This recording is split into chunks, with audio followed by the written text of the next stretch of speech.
नमस्कार, दर्श न्यूज में आप तमाम दर्शकों का स्वागत है। मैं आपके साथ चंद्रमोहन। बिहार की सियासत बहुत तेजी में बनती और बिगड़ती है। नए समीकरण में एमआईएम की क्या भूमिका होने वाली है, इसी बात पर हम चर्चा करेंगे। हमारे साथ एमआईएम के प्रदेश अध्यक्ष अख्तरुल ईमान साहब हैं। सर, एमआईएम की क्या भूमिका है? एमआईएम चूँकि मलीशों की पार्टी है मौजूदा वक्त के राजनेताओं के सामने में, इसलिए हमारी भूमिका के बारे में क्या पूछना है। ये तो इन लोगों को परेशानी है कि जिनको इन लोगों ने गुलाम समझ कर रखा है, उनके दरमियान में से कोई नेतृत्व उठकर क्यों आई है, इसलिए इन लोगों ने मिटाने का और इसको दफनाने की पूरी कोशिश की है।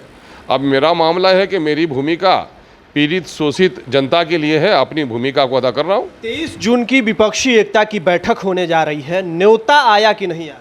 नहीं, सवाल ये पैदा होता है कि राष्ट्रीय स्तर पर ये बैठक चूँकि राष्ट्रीय स्तर पर होने जा रहा है, इसकी जो भी खबर होनी चाहिए हमारे राष्ट्रीय अध्यक्ष को होनी चाहिए, लेकिन अब तक तो हमें इस सिलसिले में कोई सूचना नहीं है। और वैसे भी जान लीजिए कि मुल्क में जो हवा इस वक्त चल रही है और जो सो कॉल्ड सेकुलर पार्टियां कर रही हैं, भाजपा की अगर मीटिंग होती, अगर उसमें न बुलाया जाता तो एक बात थी, लेकिन भाजपा विरोधी लोग अपने आप को कहते हैं, तो अब मुस्लिम हितैषी हैं कि मुस्लिम विरोधी हैं, तो इसमें भी उसका एक माप होगा कि अवैसी साहब को अगर चूँकि मुस्लिम हितों पर, दलितों के हितों पर अगर कोई बात करने वाला लीडर है तो नंबर 1 बैरिस्टर असदुद्दीन अवैसी है। तो अगर मुसलमानों के हितैषी होंगे तो लोग बुलाएंगे, अगर मुसलमानों के हितैषी नहीं होंगे तो क्यों बुलाएंगे। ये तो उनके लिए सबूत की बात है। वैसे मीटिंग टली है। 23 जून को बैठक होने जा रही है, इस बात की घोषणा अभी हुई, कुछ देर पहले हुई। अच्छी बात है हो। हम लोग तो चाहते ही हैं भाई कि ऐसी सरकार बने जो इस वक्त बीजेपी को हटाकर कोई अच्छी सरकार सामने में आए। उसके लिए एक लार्जर अलायंस की ज़रूरत है। हमारे नेता शुरू से कहते रहे हैं और बिहार में भी हम लोग इस बात को पेश करते रहे हैं, तो अच्छा है, हम लोग इससे देखते हैं। लेकिन मामला ये है कि लौकी पे गिरे चाकू या चाकू पे गिरे लौकी, दोनों हाल में लौकी का ही नुकसान होता है। और मामला सिर्फ बोतलों के बदलने का नहीं है, शराब भी बदलनी चाहिए। अभी बिहार में तो सरकार बदल गई है, लेकिन ढाक के 3 पात ही हो रहे हैं।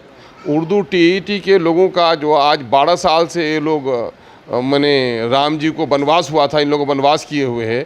1,70,000 टीचरों की बहाली होने जा रही है और बिहार में 2 करोड़ उर्दू आबादी है और उनकी आबादी में लगभग 70,000 उर्दू ये बुनियादी हक है शहरियों का कि उसकी जो प्राइमरी एजुकेशन उसकी मदर टंग में हो, उसकी मादरी ज़बान में हो। अगर इस एतबार से किया जाए तो कम से कम 2 लाख शिक्षक चाहिए उर्दू आबादी को, नहीं सिर्फ उर्दू भाषा पढ़ाने के लिए भी, तब भी 70,000 शिक्षक चाहिए। और वहाँ पर ये जो 1,70,000 की वैकेंसी आई है, उसमें उर्दू का एक भी टीचर नहीं बैठ पाएगा, चूँकि इन लोगों ने लाजिम कर दिया है कि जो लोग टेट का एग्ज़ाम दे के आए हैं वही बैठ सकेंगे एग्ज़ाम में। उर्दू टीटी का इन लोगों ने वो दिया ही नहीं है, रिजल्ट दिया ही नहीं है, तो एक भी आदमी उर्दू का शिक्षक नहीं बन पाएगा। तो भाजपा के लिए तो था कि भाजपा ऐसा काम करती, लेकिन क्या ये सरकार जो अपने आप को सेकुलर सरकार कहती है, ये भी ऐसा करने जा रही है? तो आप देख लीजिए, सिर्फ बोतल नहीं। एमआईएम किसके साथ है, ये स्पष्ट बताइए कि एमआईएम महागठबंधन के साथ है या एनडीए गठबंधन के साथ है बिहार में? भाई सवाल ये पैदा होता है कि हम गिरे हुए पत्थर की तरह हैं,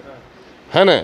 मामला ये है कि नहीं चाहते हैं लोग, कि भाजपा तो कभी नहीं चाहती है, लेकिन सो कॉल्ड सेकुलर पार्टियां जिन लोगों ने अक़लियतों के वोटों को गुलाम बना कर रखा है, वो कभी नहीं चाहते हैं कि कोई मुस्लिम लीडरशिप उभर कर सामने में आए। इसलिए हम तो जनता के समस्याओं के साथ हैं, हम सेकुलरिज्म के साथ हैं, हम भारत के आइन के साथ हैं। अब जो लोग हुकूमत बनाना चाह रहे हैं वो दें कि वो किन किन को साथ लेंगे। क्या दलितों को साथ लेंगे? अगर अक़लियतों को साथ लेंगे तो अक़लियतों की नुमाइंदगी भी होनी चाहिए, अब वो तय करेंगे। 23 जून की बैठक में आप जाना चाहते हैं या नहीं जाना चाहते हैं? क्या इंतजार है आपको? ये गैर की शादी में अब्दुल्ला दीवाना वाली बात कर रहे हैं, उसने बुलाया ही नहीं, मैं जाना चाहूँगा? क्यों जाना चाहूँगा? गैरत तो है, सियासी गैरत। हमारे जो नेता हैं बैरिस्टर असदुद्दीन अवैसी के दरमियान में, है ना, सियासी गैरत मौजूद है। कोई न भी ले तो अपनी आवाज़, जो भारत के आइन ने हमें हक दिया है, जो संविधान ने हमें हक दिया है, अपनी आवाज़ उठाने के लिए पार्लियामेंट में हो, असेंबली में हो, सड़क से सदन तक अपनी लड़ाई लड़ेंगे। इस विपक्षी एकता की मुहिम को आप किस रूप में देखते हैं? क्या लगता है कि ये लोग नरेंद्र मोदी को टक्कर दे पाएंगे? अभी वक्त बताएगा। इसमें कुछ लोग अपॉर्चुनिस्ट भी हैं, जो लोग समय के साथ साथ धारा बदलते रहते हैं। अब ये अपॉर्चुनिस्ट लोगों का क्या तरीक़ेकार होगा, कितना कौन किस पर विश्वास करेगा, ये तो अभी समय बता पाएगा। अभी कब वक्त होगा कुछ भी कहना। क्या लगता है कि इन लोगों में टूट भी होगी? अब चूँकि इन लोगों का विचारधारा अभी, चूँकि एकता में ज़रूरी है कि विचारधारा एक हो, विचारधारा अनेक है। चूँकि यहाँ पर विचारों पर आधारित राजनीति नहीं है, स्वार्थों पर राजनीति हो रही है। तो अब किनका क्या स्वार्थ है, निज स्वार्थ किनका है ना, तो इन स्वार्थों की पूर्ति होगी, उसी के एतबार से लोग काम करेंगे। तो स्वार्थी लोगों के बारे में बहुत कुछ कहना, यकीनन है मैं सारे लोगों को स्वार्थी नहीं कर सकता, लेकिन इसके दरमियान में एक बड़ा तबका है जो स्वार्थी है, अपने राजनीतिक स्वार्थ के लिए कभी भी धोखा दे सकता है। अब इनका आगे चलकर क्या किरदार होगा तो समय बताएगा।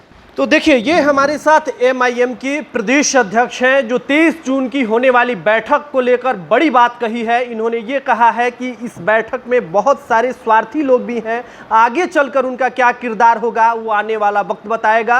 हालांकि इन्होंने ये भी कहा है कि 23 जून की बैठक जो हो रही है उसमें एमआईएम को अभी तक न्योता नहीं मिला है। अगर न्योता मिलता है तो उसके बारे में ये लोग विचार करेंगे।